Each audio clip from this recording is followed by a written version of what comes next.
First things first, rest in peace to Rob Bass. The man gave us It Takes Two, one of the most recognizable records ever made. That song has been played at sporting events, arenas, and celebrations for decades, and it almost certainly generated royalties well into his later years. It dropped back in 1988 and never really left rotation. That's not just a hit, that's a legacy. Condolences to his family and everyone who loved him. Now, moving on, DJ Khaled hits the streets of the Dominican Republic, and here's where it gets interesting. When artists like Tekashi 6ix9ine or Drake visit places like that, they don't just show up for the photo opportunity. They actually give back, handing out money, food, and real support to families in need. So the natural question becomes, when have we ever seen DJ Khaled do anything like that? The closest thing on record is his We the Best golf tournament, which is technically registered as a charity event. But here's something worth knowing about how certain charities actually operate. Legally, a registered nonprofit can spend as little as 10% of its funds on the actual cause and use the remaining 90% on so-called operating costs. That means hiring family members, paying generous salaries, and keeping the money largely in-house while still calling it charitable work. People have been exploiting that loophole for decades. No direct accusation here, but the pattern is worth noting. Because from the outside looking in, Khaled flew to the Dominican Republic, walked around like people should feel honored just to be in his presence, and left without leaving anything behind. Meanwhile, other artists in that same region were out there actually putting money and resources directly into the hands of people who needed it. The contrast speaks for itself. And while we're on the topic of people who dropped the ball on loyalty, the moment Khaled's career started picking back up momentum, he parted ways with the artists on his roster. But he didn't just release them, he made them buy their way out of their own contracts. That's a different thing entirely. Shifting gears, Sean Strickland showed up at Branded Rich's boxing event, which is Aiden Ross's production, and made it very clear he was uncomfortable being there. Said the environment made him feel like less of a man. Noted and moved on. But the headline of the night was Ray J getting knocked out, and knocked out badly. After the fight, Ray J went on public rant claiming the whole thing was prearranged, that he and Soulja Boy had sat down and agreed to a deal beforehand. Streamer Aiden Ross, who was ringside, shut that down immediately. No, we didn't take an L tonight, you took an L, just you.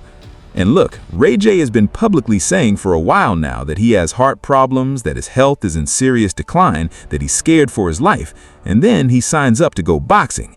Make that make sense. This is a guy who once had genuine credibility. One Wish was a real record. His run on Love and Hip Hop was legitimate, but somewhere along the way, the need to stay relevant took over.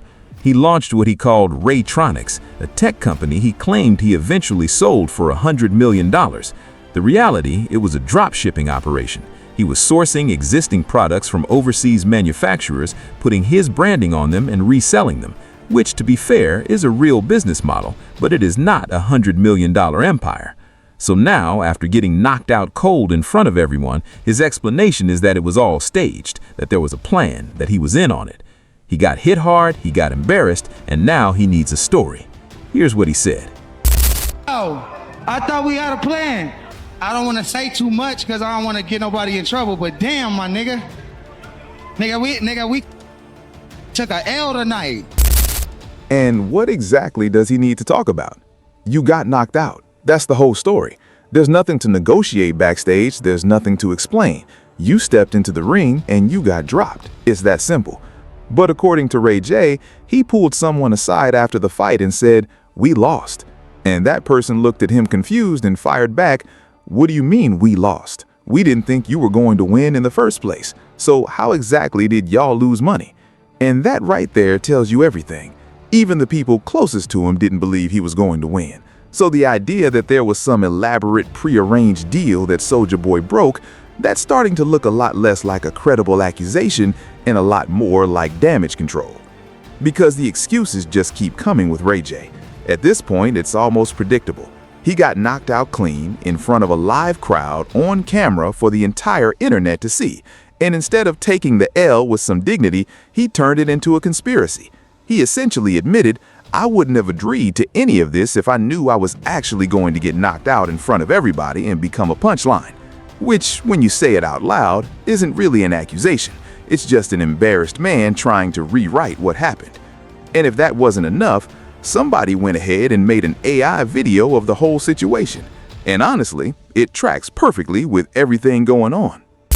Beat up so fucking what? Yeah, he knocked me out in front of my sister, Brandy, but I got a new sex video with Kim that you guys need to see. Now, obviously, that's AI generated, but here's the thing.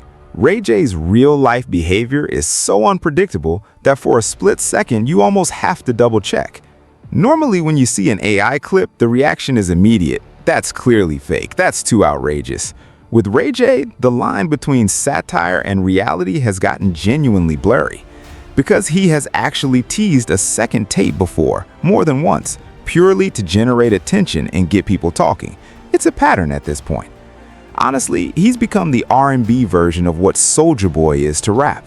Someone who thrives on trolling, on saying outrageous things, on keeping his name in circulation by any means necessary, whether or not any of it is real. And at a certain point, that stops being entertaining and just becomes sad. Genuinely sad. So Ray J crashed out, and that's that chapter closed. Moving on to the last story, Lil Durk's legal situation is getting significantly more serious. Additional charges are expected to be filed, and the case is expanding. Prosecutors appear to be building out connections related to the original charges, with potential racketeering counts, financial transactions, and interstate activity all reportedly in the picture. When federal cases like this start widening, they tend to keep widening. His legal team includes Drew Feinling and reportedly Brian Steele as well, two of the more prominent defense attorneys working in this space, so the legal representation is serious. But the question at this point isn't really about whether there will be consequences, it's about how much time those attorneys can realistically keep off the table. And honestly, this outcome was never surprising to anyone paying attention. When the lifestyle, the lyrics, and the street activity all point in the same direction for long enough, the legal system eventually catches up. Too much was said publicly, too much was done, and too many people connected to that circle made choices that created exposure for everyone around them. That's the reality of where things stand.